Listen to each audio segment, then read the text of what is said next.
We're inside again for another seedling update video. They're looking amazing. But first, I just want to say thank you so much for all the new subscribers who have joined the channel.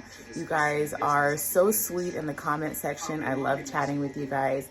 Thanks so much for all my loyal subscribers for sticking around. It's been a minute since I started this channel and you guys have just been so loyal and so sweet. So I just want to send a major shout out to all of you. It's a beautiful day today. The sun is finally out. The rain has subsided for now. So I'm going to take you guys outside to share with you what I decided to do with that area that I asked for help on. But first, like I said, we got to take a look at these seedlings. All right.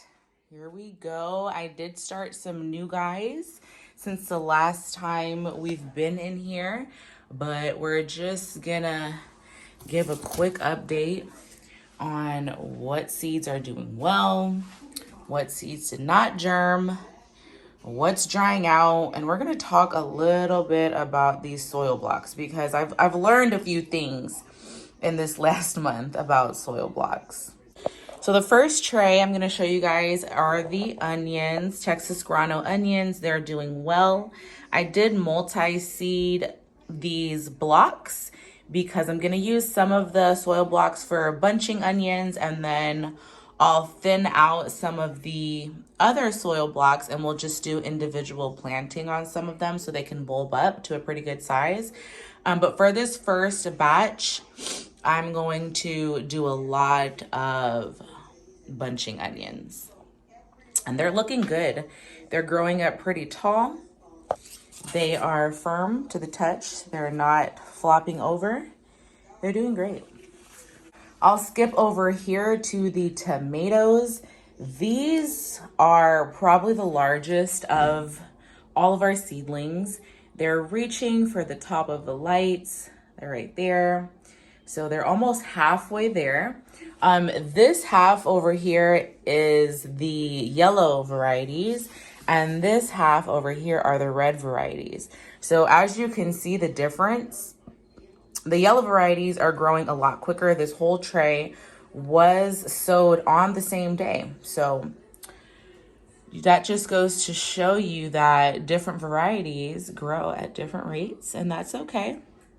They still have plenty of time to mature before we put them outside.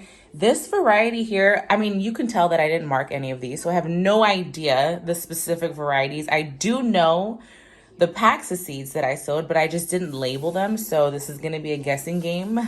But I did divide it yellow and red, I do know that. And as you can see, this variety here, I only got one seed to germinate. Actually two, because there's a little seedling back here that I'm gonna thin out. But I only got one of these seeds to germinate out of 4. So at least I got one. I'm pretty happy about that one. She is growing rather slow compared to the rest, and she does have the same amount of light that the rest of them have. So maybe that's just an issue with the way that I stored those seeds, could be. And as you can see on top of some of these soil blocks, there is a bit of algae buildup. Let me see if I can get that a better light for you. There you go.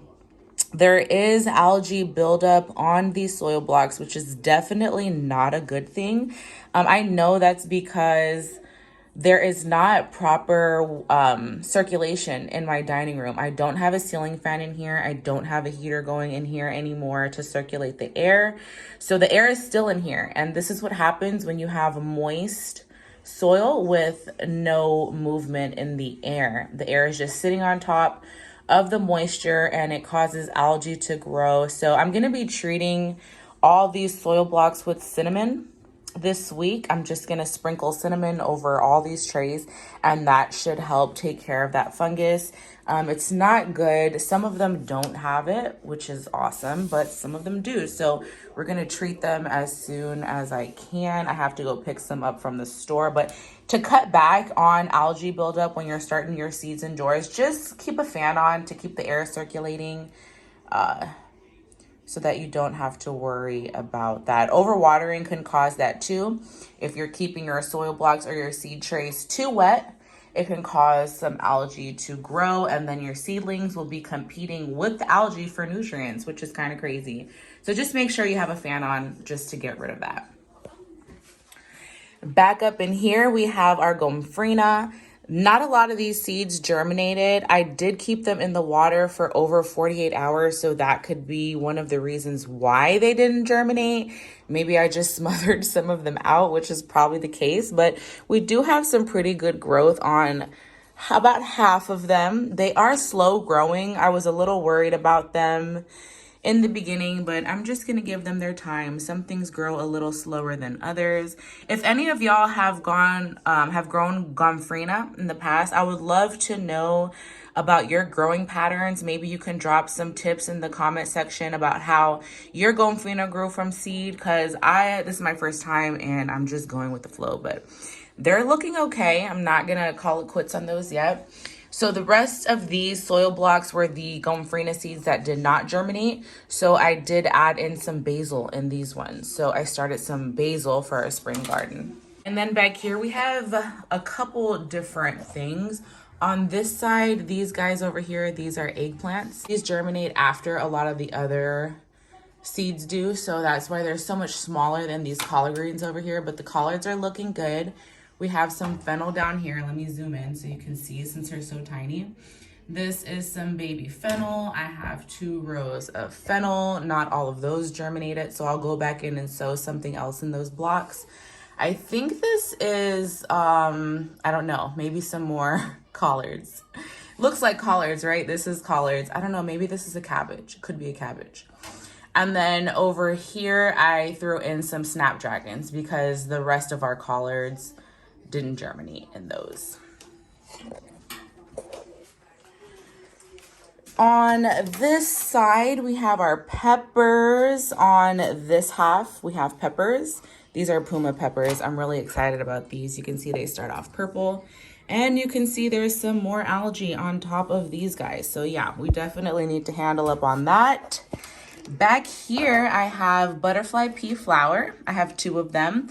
All the other ones did not germinate. I did soak them for 48 hours. They still did not germinate. So I think the next time I sow those seeds, I'm definitely going to scratch and nick them to help and aid with that germination process, because the seed is very thick, kind of like a loofah seed. Very, very thick seed that you want to nick before you plant so that you don't waste any seeds and they don't germinate. But the peppers are looking good. We have more peppers back here. Another issue with spotty germination. I know it was because of the cool temperatures. It was very cold in here. So I'm just giving them a little bit more time to see if they germ. If not, that's okay. We can reseed. We have plenty of peppers. I'm not gonna miss out, and we have a lot of time to grow them. All right, and in the middle over here, we have more collards because we love collards. And then on the bottom half, these are some seeds that I started for my dear friend, Stacy. Peppers for her, peppers, tomatoes. This is one of our collards. I just kind of tossed over here. And then on her last row, she has eggplant. And 3 of her seeds, 4 of them germinated. So I started these ones after I started mine, so that's where they're a little bit behind, but they're doing well. More algae. We're gonna take care of you, don't worry. Over here, I threw in some extra pots just because I just could not wait any longer. I threw in some King of Bitter seeds in here. Here's a tomato seedling that I thinned out from one of the soil blocks. Some sage. If I come around over here, I have some more sage, some sage cuttings, more sage, more sage. And then I decided to start some Christmas fern. These are bare root Christmas ferns. I don't know what's gonna happen here.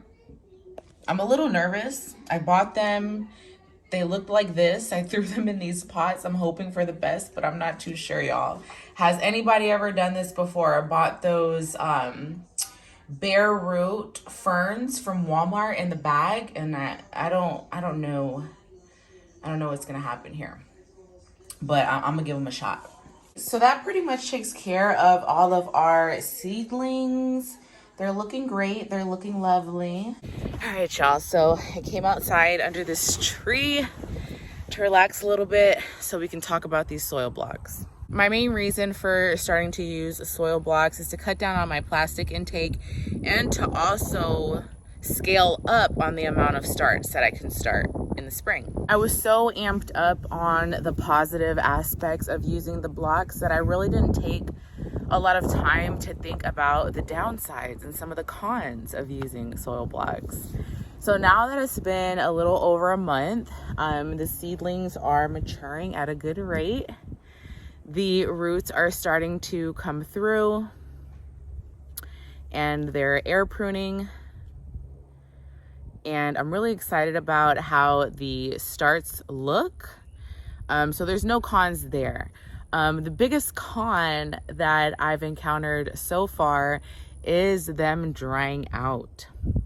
Now, there could be a couple different reasons for it. One of the main things that I'm thinking is contributing to my soil blocks drying out is the heater and the heat lamps that I have in my dining room. Because it's so cold in there, I need the extra heat, but that does play a role in the soil drying out quicker.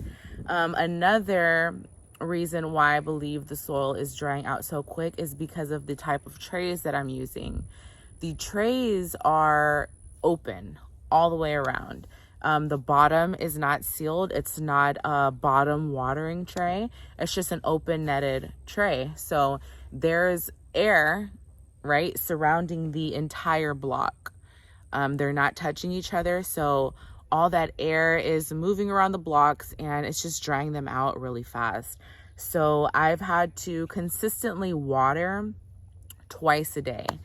If I leave and don't schedule my mom to come and water them, I would be fucked, because they need water constantly.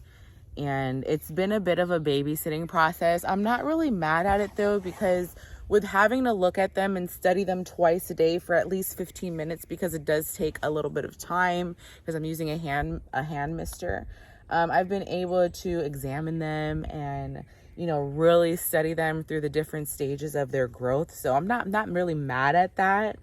Some people would be upset that they have to tend to their seedlings twice a day, because if you were using like bottom watering trays, you can easily just fill it up and be good for 24 to 48 hours. That water will stay in there. Your blocks will be moist the entire time until the water runs out, and even a little bit after the water dries out, they'll still be moist. But with the method that I'm using, they are drying out really fast. The algae is a con for sure. It's not caused by the soil blocks. It's caused due to poor circulation of air. So that's on my part. That's not on the soil blocks part. So I'm not mad at the soil blocks for that. I think I really just need a ceiling fan in my dining room, and that would help out with that. And we need a ceiling fan anyways. We live in Texas. So but so far so good. I'm really loving the experience. I'm loving that I have so many starts because I chose to use the soil block method. Seed starting trays are a little expensive, and I have a lot of expenses as it is. I just felt like this would be a more cost efficient tool for our homestead. So in a couple of weeks, maybe 2 weeks, I'm definitely going to have to pot some of the starts up, because they're going to start to outgrow some of their blocks. This one is doing well so far, but she's gonna get big really fast, so I'm gonna have to pot them up. I didn't purchase the next step in the soil block little system. There's 3 steps. There's the super small blocks, then there's the 2x2 inch blocks, and then there's a larger one that you can set these guys in and let them grow out until spring. The entire 3-part soil block system by Ladbrook on Amazon was like $190, I think, maybe a little more, maybe a little less if you could find it for like a 5% coupon, but it's not cheap. I paid $43 for the 2-inch soil block, and it's not bad, you know, it'll last for a long time. If I would have had the $190 at the time, I would have purchased a 3-part system, but I didn't. So I just got what I could, and I'm really pleased with the outcome of it. Now I just want to take you guys over to that area that I was asking you guys for help on. I kind of decided what I wanted to do. I know I told you guys that I didn't want to use sheet mulch, but I decided to use some sheet mulch. So I'm thinking that this whole area right here, from, let me see, that post all the way along this fence line is going to be a bed. And then I did come over here on the back side of the girls' playground, and I'm going to plant a grapevine down there. So I'm still going to keep this orchard friendly, with lots of flowers and herbs and trees. I'm still figuring out the layout, but thanks so much for all of you guys who gave your opinions and your thoughts on what I should do with this area. We're gonna keep working on it.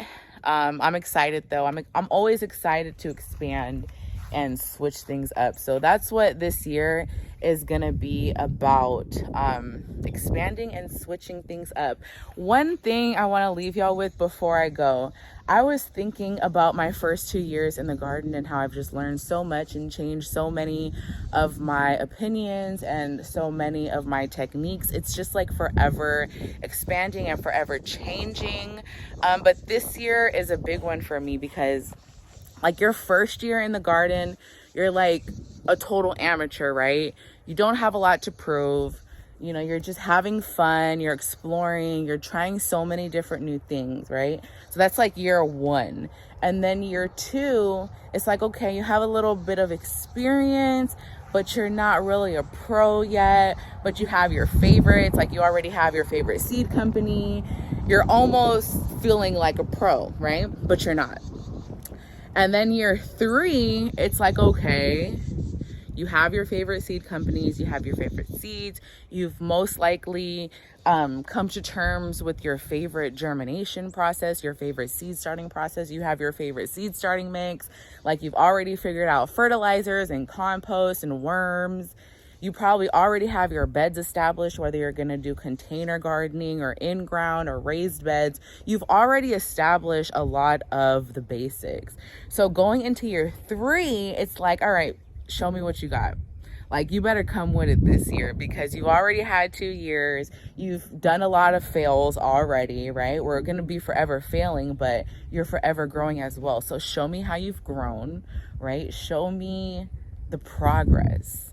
So the pressure is on a little bit for me because I decided to do in-ground beds this year. I'm no longer doing raised garden beds. Everything is in-ground. So that's a test in itself. I feel like it could go wrong. It could go wrong. There's a lot of amending going on. The weeds are still thick and let me take you guys in the enclosed garden just so you can get a peek of what I've done. So it's still a mess right now, right? But I've tilled all the areas that are gonna be planted in. Yeah, it's amended. We got some alfalfa in there. We got some compost in there.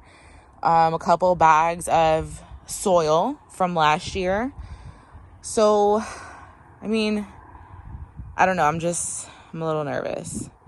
These storms these last couple days have blown stuff around like crazy. That's why it's so messy. My worm bins are breaking down really well. I'm gonna add some more kitchen scraps to it. But so far so good. No worms yet, but it's breaking down. I think this was a banana.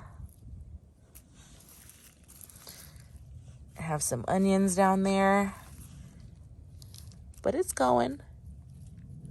What is that? Plastic.